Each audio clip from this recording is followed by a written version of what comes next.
Hello everyone, welcome back to my channel and my app. तो आज हम लोग पढ़ेंगे अपना एनसीईआरटी क्लास 6 का दूसरा चैप्टर। इसके पहले हमने पहला चैप्टर ख़त्म कर लिया, जिसको जाके आप लोग पिछले वीडियोस में देख सकते हैं। तो आज हम पढ़ेंगे एनसीईआरटी हिस्ट्री क्लास 6 में सेकंड चैप्टर में क्या क्या पढ़ना है हमें, क्योंकि एनसीईआरटी पढ़ना हमारे लिए बहुत ही इंपॉर्टेंट हो जाता है। कोई भी एग्ज़ाम हो, चाहे यूपीएससी हो, चाहे बीपीएससी हो, चाहे टीआरईज हो, चाहे कोई भी कम्पिटिटिव एग्ज़ाम, तो उसमें एनसीईआरटी बेस्ड क्वेश्चंस ही आते हैं। तो आज हम लोग पढ़ेंगे एनसीईआरटी हमारा अतीत, जो क्लास 6 का बुक है, जो कि पुराना वाला है और नया वाला कुछ बदल चुका है, तो हमें ओल्ड से ही पढ़ना है। तो हमें ये पता है कि हिस्ट्री को 3 पार्ट में हम लोग बांट के पढ़ते हैं। पहला पार्ट होता है एनिशिएंट, दूसरा होता है मेडाइवल और तीसरा होता है मॉडर्न। तो क्लास 6 में हमें एनिशिएंट पढ़ना है और एनिशिएंट हम लोग कवर अप कर रहे हैं और यहाँ से भी ढेर सारे क्वेश्चंस आते हैं। तो हमारा दूसरा चैप्टर है आखेटक, खाद्य संग्रह से भोजन उत्पादन तक। चैप्टर 2 में हमें पढ़ना है आखेट, खाद्य संग्रह से भोजन उत्पादक तक। ये हमारा दूसरा चैप्टर है क्लास 6 एनसीईआरटी में। इसमें हम लोग देखेंगे आरंभिक मानव आखिर इधर उधर क्यों घूमते थे और वो कैसे कैसे डेवलपमेंट उनका होता है। आरंभिक मानव जो था वो पहले भोजन करना नहीं जानता था, उसके बाद उसको थोड़ा थोड़ा सब कुछ आया और उसके बाद उसका डेवलपमेंट कैसे होता है वो हम लोग आज के चैप्टर में जानेंगे। तो चलिए देखते हैं हमारा आज का चैप्टर 2 एनसीईआरटी बेस्ड है और यहाँ पे हमें पढ़ना है शिकार, भोजन तथा उत्पादन के बारे में। आखेटक, खाद्य संग्रह से भोजन उत्पादन तक चैप्टर का नाम है। शिकारी और खाद्य संग्राहक। तो पहले के जो लोग थे वो शिकारी होते थे, वो डायरेक्ट किसी जानवर को मार लेते थे और उसके बाद अपना भोजन बना लेते थे, खा जाते थे।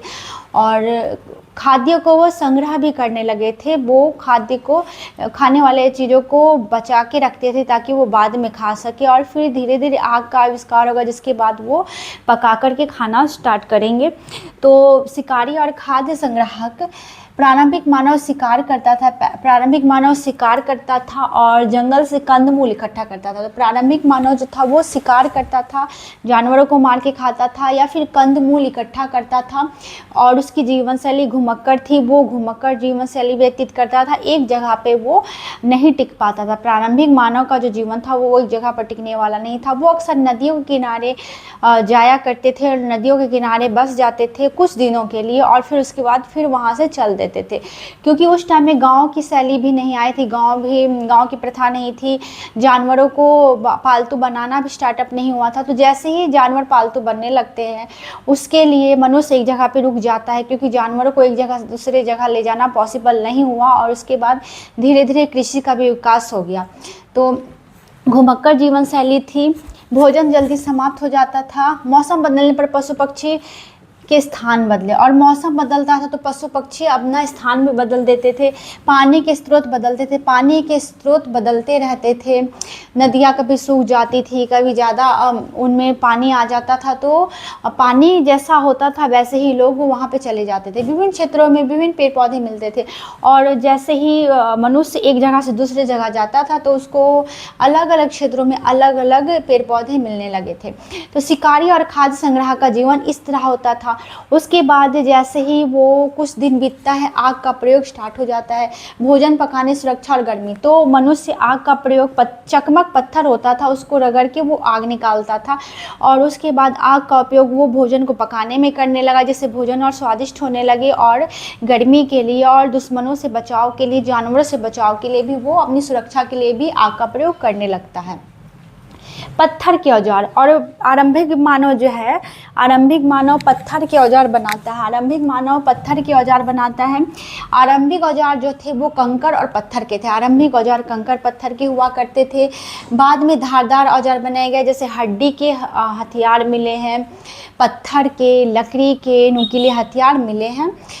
शिकार और खुदाई कटाई में उपयोग। और ये जो हथियार बनाए जाते थे पत्थरों को नुकीला करके, लकड़ियों को नुकीला करके और हड्डियों को नुकीला करके, उसका उपयोग शिकार करने में, खुदाई में और कटाई में किया जाता था। पत्थर का औजार बनाया गया था।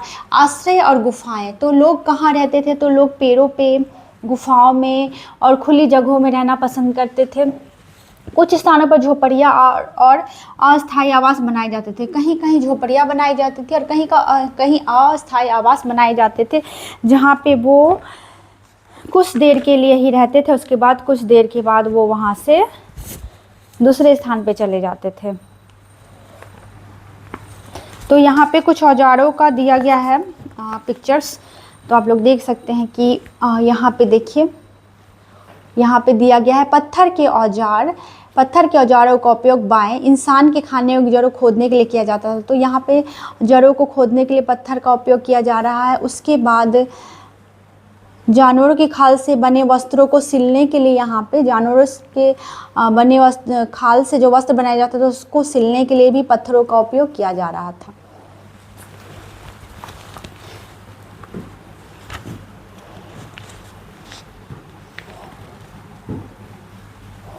उसके बाद हम लोग देखेंगे तो कुरनूल की गुफा में राख के अवशेष मिले हैं। आग की खोज का हमें पता चलता है, तो कुरनूल एक जगह है जहाँ की गुफा से राख के अवशेष मिले हैं। इसका मतलब है कि आरंभिक लोग आग जलाना सीख गए थे, आग का इस्तेमाल। तो कुरनूल एक जगह का नाम है जहाँ पे आग का प्रमाण मिलता है। तो इससे पता चलता है कि आरंभिक लोग आग जलाना सीख गए थे और भोजन पकाने में और अपनी सुरक्षा में वो आग का उपयोग कर रहे थे। कृषि की शुरुआत, बिगिनिंग ऑफ फार्मिंग। लगभग 10,000 साल पहले लोगों ने खेती करना और जानवर पालना शुरू कर दिया था। लगभग 10,000 साल पहले लोगों ने खेती करना शुरू कर दिया था और जानवरों को पालने लगे थे। उसके बाद यह बदलाव नवपाषाण काल में हुआ था। और यह बदलाव कब हुआ था? यह बदलाव नवपाषाण काल में हुआ था। गेहूं, जौ, चावल फसल तथा गाय, बकरी, भेड़ पशुपालन का यहाँ पे प्रमाण मिलता है कि गेहूं, जौ, चावल मनुष्य उगाने लगे थे और पशुपालन करने लगे थे। गाय, बकरी और भेड़ पालने लगे थे। पशुपालन और स्थायी जीवन, दूध, मांस, ऊन। पशुपालन क्यों किया जाता था? क्योंकि पशुपालन से लोगों को दूध मिलता था, ऊन मिलता था और मांस मिलता था, इसलिए लोग पशुपालन करने लगे थे। लोगों ने एक ही स्थान पर रहना शुरू कर दिया और गांव का विकास हुआ। तो पशुपालन से क्या फ़ायदा हुआ कि लोग एक स्थान पर रहने लगे, क्योंकि पशु को एक जगह दूसरी जगह ले जाना बहुत मुश्किल काम हुआ करता था। और उसके बाद गाँव का निर्माण होने लगा, गाँवों का विकास होने लगा।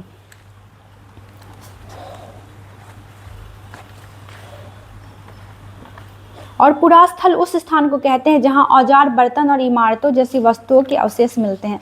तो जहां पे इन सभी चीज़ों के अवशेष मिलते हैं, पत्थर, बर्तन और जानवरों के अवशेष, उसको पुरास्थल कहते हैं।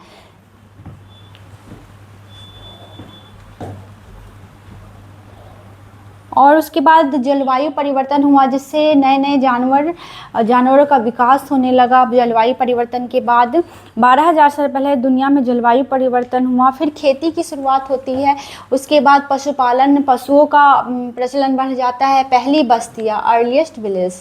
तो पहली बस्ती के नाम से मेहरगढ़ को जाना जाता है। मेहरगढ़ जो कि पाकिस्तान में है, सबसे पुरानी बस्ती। मेहरगढ़, पाकिस्तान का जो मेहरगढ़ है वो सबसे पुरानी बस्ती के नाम से जाना जाता है। खेती और पशुपालन के प्रमाण मिले हैं। मेहरगढ़ से खेती और पशुपालन के प्रमाण मिले हैं। साथ ही मिट्टी के घर भी यहाँ से मिले हैं। कब्रों में मृतकों के साथ औजार, जानवरों की हड्डियाँ भी दफनाई गई हैं। तो मेहरगढ़ जो कि सबसे प्राचीन और पहली बस्ती का प्रमाण मिला है, यहाँ से ढेर सारे चीज़ मिले हैं। खेती का प्रमाण मिला है, पशुपालन का प्रमाण मिला है। कब्रों में मृतकों के साथ जानवरों को भी दफनाया जाता था और जानवरों की हड्डियाँ मिली हैं और औजार भी मिले हैं उसके साथ ही। बर्तन और भंडारण, अतिरिक्त अन्न को संग्रहित मिट्टी के बर्तन में किया जाता था। अतिरिक्त अन्न जो होता था उसको मिट्टी के बर्तन में संग्रहित किया जाता था। और सजावटी बर्तन भी प्राप्त हुए हैं, जिससे पता चलता है कि प्रारंभिक मानव सजावटी बर्तन भी बनाता था। उसके बाद कपड़ा बनाना, लोग अब कपास उगाने लगे और धागा बना के कपड़े बुनने लगे। प्रारंभिक मानव जो है वो कपास बनाने लगा और कपास से कपड़ों का निर्माण होता है। समय का निर्धारण, यह बदलाव कब हुआ यह जानने के लिए रेडियो कार्बन तकनीक का इस्तेमाल। कौन सी वस्तु कितनी पुरानी है ये जानने के लिए कार्बन 14 रेडियो कार्बन पद्धति का उपयोग करते हैं इतिहासकार। इससे उन्हें पता चल जाता है कार्बन की स्थिति देख के कि ये वस्तु कितना पुराना है। हड्डियों, बीजों, औजारों और बर्तनों की खुदाई से जानकारी मिलती है। हड्डी, बीज जो भी सामान मिलते हैं धरती के अंदर से, उससे पता चलता है कि ये कितना पुराना है।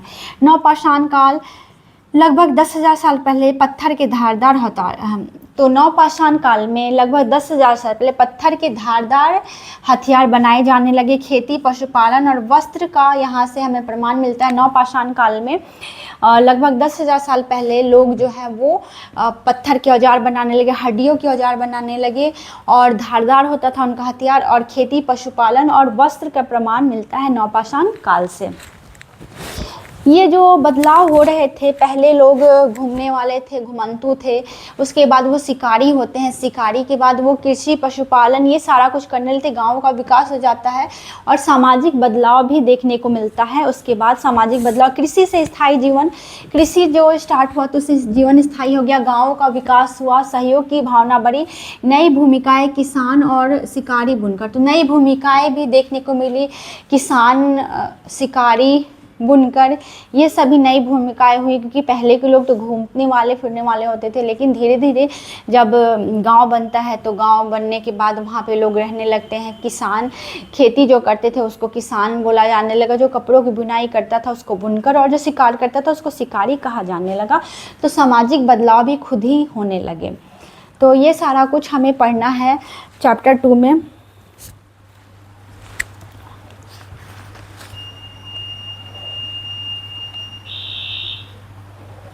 और यहाँ पे एक दिया हुआ है कि अनाज का उपयोग, तो यहाँ पे हम देखेंगे बुक में, अनाज का उपयोग बीज के रूप में, खाद्य के रूप में, उपहार के रूप में, भंडारण के लिए अनाज का उपयोग किया जाता था। और अनाज को बहुत ही संभाल के रखा जाता था। और यहाँ पे हम लोग देखेंगे नवपाषाण युग के कुछ उपकरण, तो ये सारा कुछ पत्थर से बनाया गया है, ये नुकीला, ये थोड़ा कम नुकीला, ये ऐसा है वैसा, तो ये सारा कुछ नवपाषाण काल के कुछ मुख्य उपकरण हैं जो कि पत्थरों से बनाए गए थे।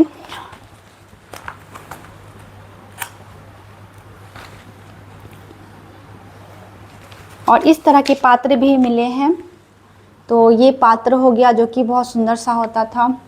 मेहर घर के घर का चित्र हमें यहाँ पे देखने को मिलेगा कि इस तरह से घर होते थे, कमरे होते थे, दरवाज़ा है, और ये इस तरह के घर मेहर घर में देखने को मिलते थे।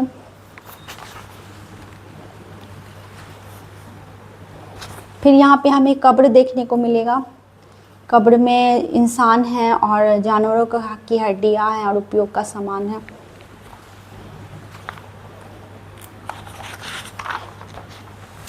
तो ये सारा कुछ, इतना सारा कुछ बदल रहा था समाज में, और नवपाषाण काल का आरंभ होता है और धीरे धीरे बहुत कुछ बदल जाता है। शिकार से मनुष्य शिकार से भोजन उत्पादन करने लगता है। मनुष्य शिकारी से भोजन उत्पादन तक कैसे पहुंचता उसको हम लोगों ने देखा। पहले शिकार, फिर भोजन, फिर उत्पादन। महत्वपूर्ण पुरातात्विक स्थल देखेंगे हम लोग, कौन कौन से पुरातात्विक स्थल मिले हैं और वहाँ से क्या क्या मिला है, तो उसकी विशेषता क्या हम लोग देखेंगे। मेहरगढ़ पाकिस्तान में है, खेती और पशुपालन यहाँ की विशेषता थी। बेलन घाटी जो कि यूपी उत्तर प्रदेश में है, गेहूँ, जौ, जानवरों के अवशेष मिले हैं। कोल्डिहवा और लहुरा देवा में धान के सबसे पुराने प्रमाण मिलते हैं। बुर्जहोम जो कि जम्मू कश्मीर में है, गड्ढों में बने घर, जानवरों की कब्रें मिली हैं। बुर्जहोम जम्मू कश्मीर से, गड्ढों में बने घर और जानवरों की कब्रें मिली हैं। चिरान जो बिहार में है, अस्थियों के औजार और बर्तनों के अवशेष मिले हैं। तो ये वाला आप लोग नोट्स बना लेंगे और इसको याद करेंगे कि मेहरगढ़ से क्या मिला है, बेलन घाटी, कोल्डिहवा, ये बुर्जहोम, ये सबसे क्या मिला है और उसकी विशेषता क्या है और कहाँ पे है, ये हमें याद रखना है। महत्वपूर्ण शब्दावलियाँ चलिए देखते हैं। नवपाषाण, नया पत्थर युग। नवपाषाण का मतलब होता है नवपाषाण, नव प्लस पाषाण, मतलब नया पत्थर वाला युग। जब पत्थरों का औजार बनने लगा, पत्थरों का ज़्यादा से ज़्यादा उपयोग किया जाने लगा औजार बनाने में, उसको ही नवपाषाण कहते हैं हम लोग।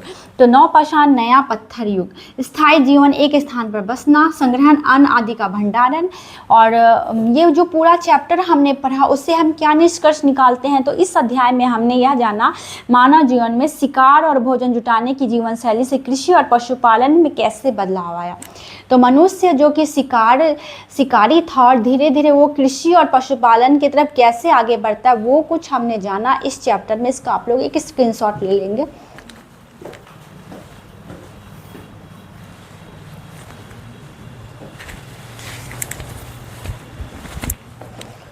तो ये हमारा चैप्टर यहीं पे समाप्त होता है। अगर आपके पास बुक्स होंगे तो आप लोग इसे क्वेश्चन आंसर सॉल्व कर सकते हैं। और तीसरा चैप्टर हमारा है आरंभिक नगर, जिसमें हम लोग हड़प्पा और सिंधु घाटी